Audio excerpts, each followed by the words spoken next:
Hello guys, good morning. Good morning from the Philippines. So 5 days ago I arrived in the Philippines and I am home. So welcome to our place. Uy, panda.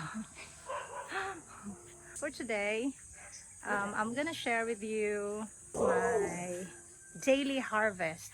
So since now it's santol season or cotton fruit season, in season siya ngayon, and avocado, it's also in season, and also mango, and I have lots of pineapples.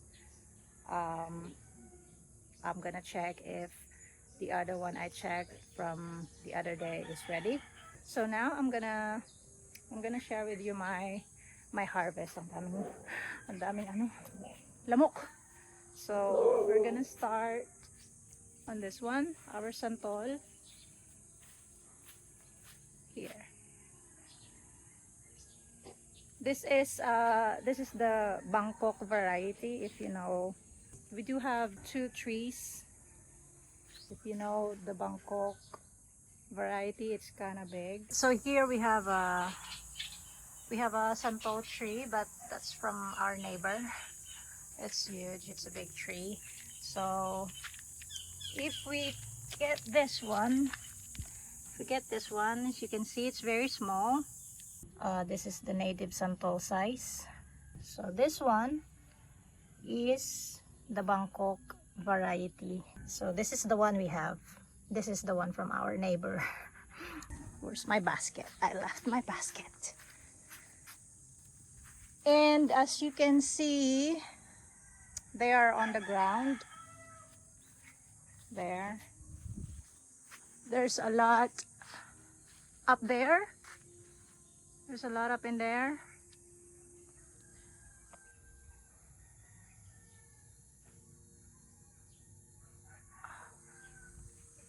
But I don't have my stick, so I'm just gonna pick the ones on the ground.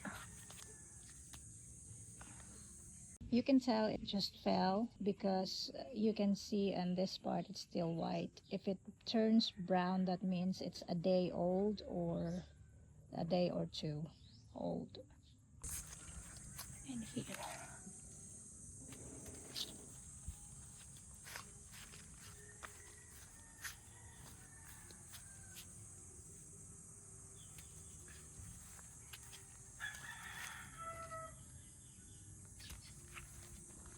So it's just nice to, it's nice to get up or wake up every morning, and that's what excites me, to get up every morning, because I know that there's a lot of fruits that's waiting for me to be picked up.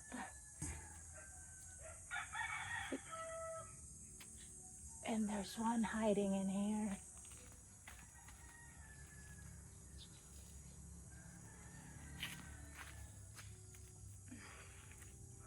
It's very hard to record without my tripod. Hi! Hi! You wanna say hi? This is beautiful. Beautiful. And this is Panda. The jealous panda. Come on, let's go. Hey, Panda. Come here. So now, I'm gonna take you to the avocado. So that's my avocados. Oh, may bunga ka na. Now she's bearing fruit. Good for you. Ayan, ganito siya kaliit. But still, diba? I'm happy that you bear fruit. I'll put you here. And so this is what I'm talking about. Here. Oh, may damage, but it's okay. This part is still looks good. So we can just cut this one out, and it's also just fell. See, it's white. That means it just fell. Also here. So this kind of avocado, we call this one long neck. I don't know why we call this long neck, but we call it long neck because maybe it has a long neck. So that's why we call it long neck. And this is our passion fruit. Wala pa siyang masyadong hinog. This one I'm still waiting. I think a week. This will be ready in a week. And I'm happy that they have lots of fruits. Mike is so happy. See that? See that? There. And here. It's dark. Yeah.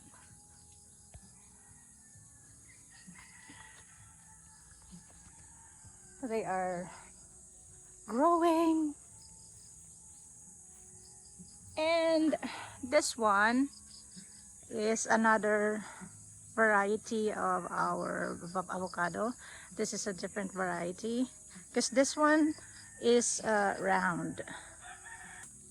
You cannot really see it from afar because it kind of looks like the dry leaves, but see, it's very fresh. As you can see, this one is round. It's a different variety. So we're done with the avocado and santol. I'm gonna share with you my dragon fruit. There. Oh, I think she gave me two fruits from before. So I am happy that she is finally kicking. So there. She has 1, 2, 3, and there's more in here. I'm happy for you, girl. And also in here we have our rambutan right there. Ayan, ang dami na nilang bunga. So this one will be ready September. Yeah, I think it's September. They're gonna be ready in September. So this one is a different variety of avocado also. Actually, all of our avocados are very good. Hindi siya yung maugat. Masarap siya. This one that has a fruit. This one was planted by Mike and it came from the crown. And after 3 years, ayan na siya. Nagkabunga na siya. So Mike was really happy when he saw that it has fruits already. And this one, that's also the dragon fruit. Ito pa, malaki na siya. Malaki na siya. So, ano ata to eh, yung purple. Sorry, I'm sweating already. I'm sweating. It's kind of humid in here. Moving on, we're gonna go to the pineapple section. I know it's small, but sobrang tamis niya. That it's very sweet. Even if it's small, that's very sweet. And this is what we're gonna harvest today, cause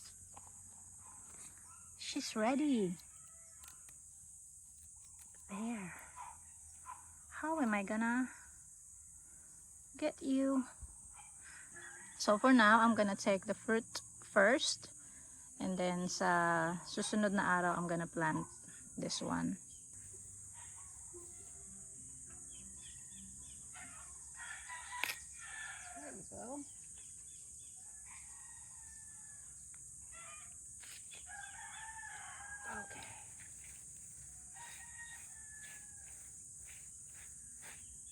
Dami niya kasing langgam.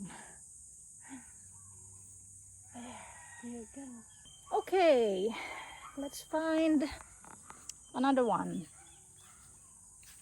I don't think there's another one because they are very small. They're not ready. So, oh, may banana ako. Can you see that? Can you see that? I think she's not ready. I don't think she's not ready because the leaves are not yet dry. Maybe I will wait for 5 days. That should be ready in 5 days or a week. I'll come back for you. Okay. So now, I think we're done. Oh wait, I will take you to my giant mango. Wait. This is hard. This is hard to carry. I'll put you here. Okay. Okay. Wait. Ayan. Okay, let's go. So, now I'm gonna show you our giant mango. This is a katimon variety. This is the first ever fruit since I planted this, or since I bought it. Where are you? Oh, I thought you're gone. So here it is, guys. Watch. Look how big that is. Look, it's very big, right? It's huge. You can see how big it is. So this is my face, and this is my mango. Turn it. It's quite big, right? That's why it's called the giant katimon, because it gets bigger. Yeah, it gets big. So there's another one in here, and right there. So there are 3, and it's not ready yet. So I'm gonna wait for. I think I'm gonna wait for 2 weeks, maybe 2 weeks until it gets ready. And by then Mike's gonna be here, so I'm excited also for him to see it. Ito yung mango ko. In just 3 years, ayan na siya. Hindi dapat 2 years lang yan. It's supposed to be having fruit in 2 years, but since hindi siya masyadong naaasikaso, hindi siya masyadong napapakain ng mga pagkain niya, hindi siya naaasikaso, hindi siya nabibigyan ng tamang nutrients, na-delay yung yung pagbunga niya. But I am so happy that it has fruit. Medyo naninilaw yung mga dahon niya since it's so hot in here. And for now we don't have proper irrigation on this side of the property, so it's hard to water all the plants here, kaya ayun, naninilaw siya ng bongga. And yeah, I think that's it. That's all I'm gonna share with you today. I am thinking about making another video, so I will try to show you the update, what changed. The first video I posted, I don't remember, I think it was 4 years ago, So in just 4 years, there's a lot of changes in the property. So I'm thinking about giving you an update. So abangan nyo yan.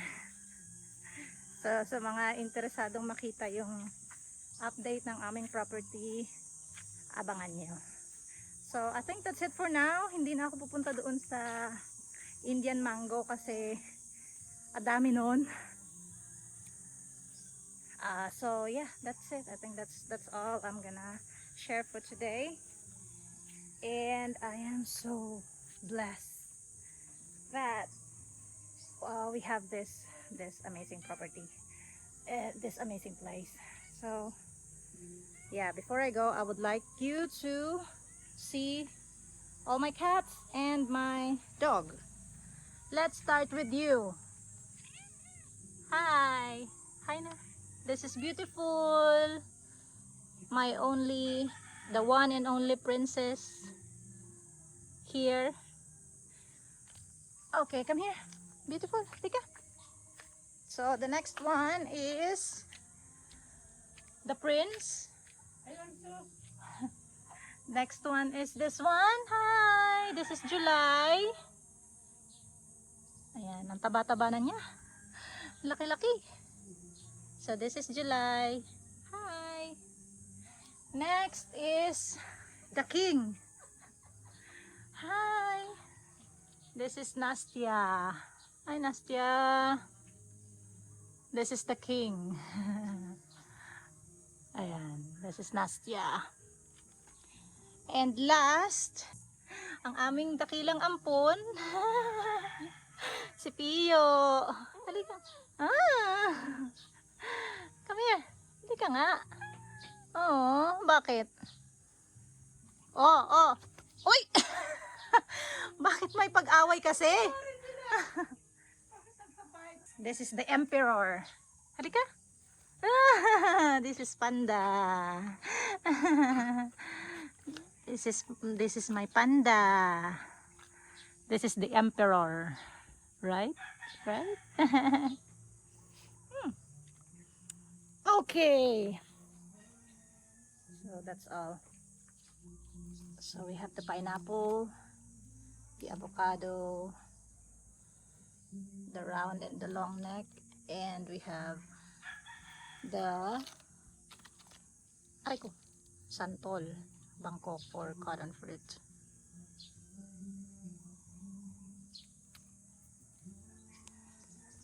Okay, that's all for now. Thank you everyone for watching. Bye!